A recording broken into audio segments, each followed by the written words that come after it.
Oke, baik. Assalamualaikum warahmatullahi wabarakatuh. Perkenalkan, saya Ahmad Teren Padi. Dengan teman saya, Yuliana Astuti akan menjelaskan tugas besar dari mata kuliah Jaringan Saraf Tiruan, yaitu kami mengambil judul klasifikasi bahasa isyarat menggunakan CNN.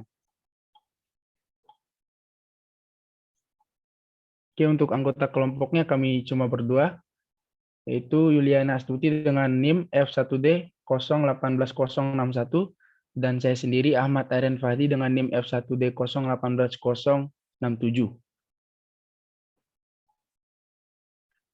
Oke, untuk latar belakangnya, orang yang mengalami gangguan pendengaran atau tuli atau gangguan bicara biasanya menggunakan bahasa isyarat untuk berkomunikasi. Salah satu bahasa isyarat yang paling dasar dan fleksibel adalah bahasa isyarat alfabet untuk mengeja kata-kata yang ingin Anda ucapkan. Bahasa isyarat menggunakan gerakan tangan, jari, dan wajah untuk mengungkapkan pikiran pengguna. Namun, untuk bahasa isyarat abjad, ekspresi wajah tidak digunakan, tetapi hanya gerak tubuh atau simbol yang dibentuk menggunakan jari dan tangan. Nyatanya, masih banyak orang yang belum memahami arti dari bahasa isyarat. Pengguna klasifikasi gambar dapat membantu orang lebih mudah mempelajari dan menerjemahkan bahasa isyarat. CNN atau Convolution Neural Network merupakan salah satu jenis algoritma deep learning yang dapat menerima input berupa gambar, menentukan aspek atau objek apa saja dalam sebuah gambar yang bisa digunakan mesin untuk belajar mengenali gambar dan membedakan antara satu gambar dengan yang lainnya. Dengan arsitektur seperti itu, CNN dapat dilatih untuk memahami detail sebuah gambar dengan baik.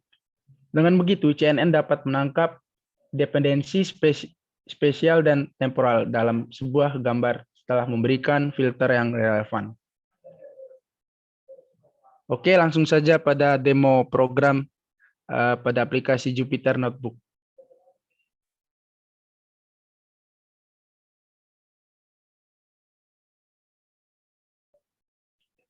Oke, yang pertama, di sini akan menampilkan gambar bahasa isyarat yang diambil dari file amer sign2.png. Kemudian setelah itu ini adalah library yang dibutuhkan. Kemudian membaca dataset. Setelah membaca dataset akan menghitung jumlah baris dan kolom dari data train dan data test.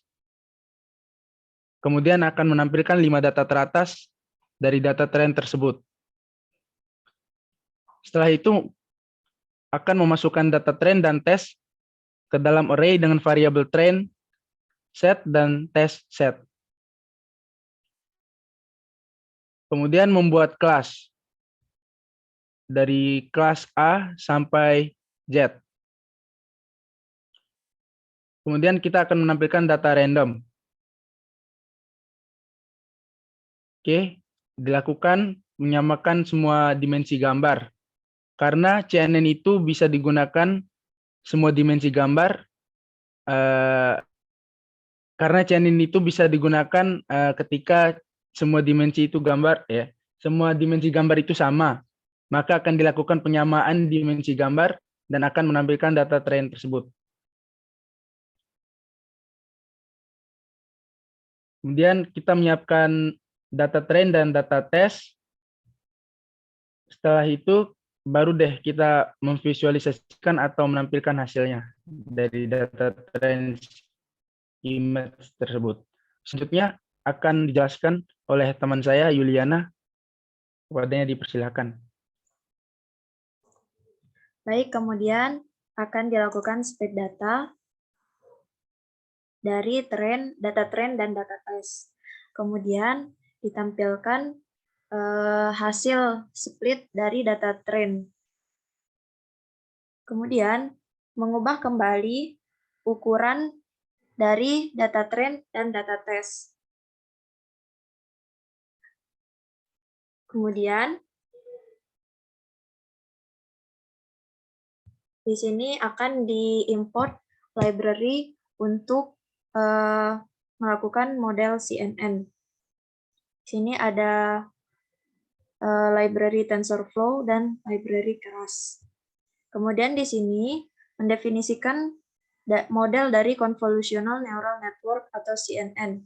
Di sini ada ada 3 layer. Layer pertama, layer kedua, dan layer ketiga. Di sini juga ditampilkan output layernya. Nah, di sini hasil dari model CNN yang sudah didefinisikan sebelumnya. Kemudian akan di-compile dan di-training dengan 50 epoch.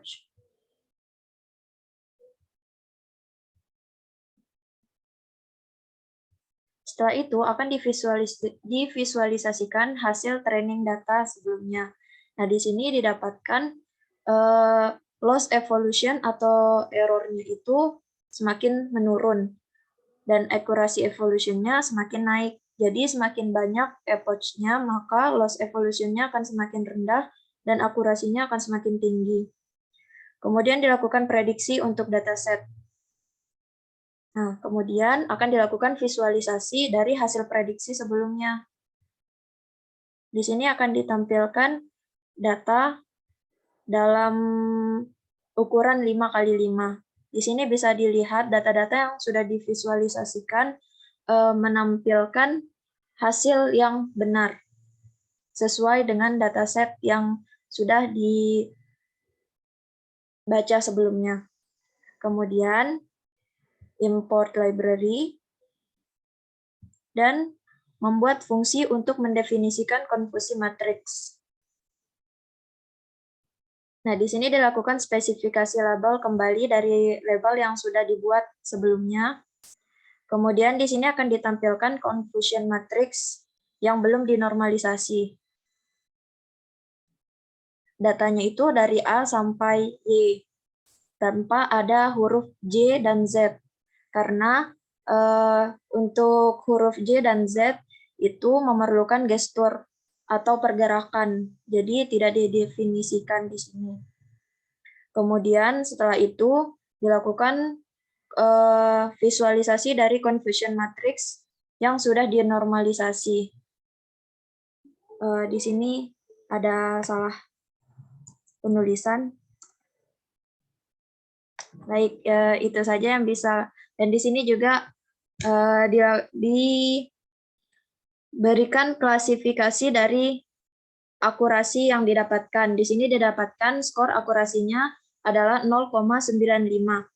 Nah, jadi kesimpulannya, convolutional neural network ini telah memberikan kinerja yang luar biasa dalam klasifikasi gambar simbol bahasa isyarat. Nah, skor akurasi rata-rata model itu didapatkan lebih dari 95%. Dan selanjutnya dapat ditingkatkan dengan menyetel hyperparameter. Di sini telah dilatih model dalam 50 epoch dan akurasi dapat ditingkatkan jika epoch pelatihan itu juga ditingkatkan. Baik, terima kasih. Saya kembalikan ke moderator. Oke, terima kasih Juliana Astuti. Berikut adalah demo yang dapat kami sampaikan. Mohon maaf apabila terdapat kesalahan kata maupun penjelasan.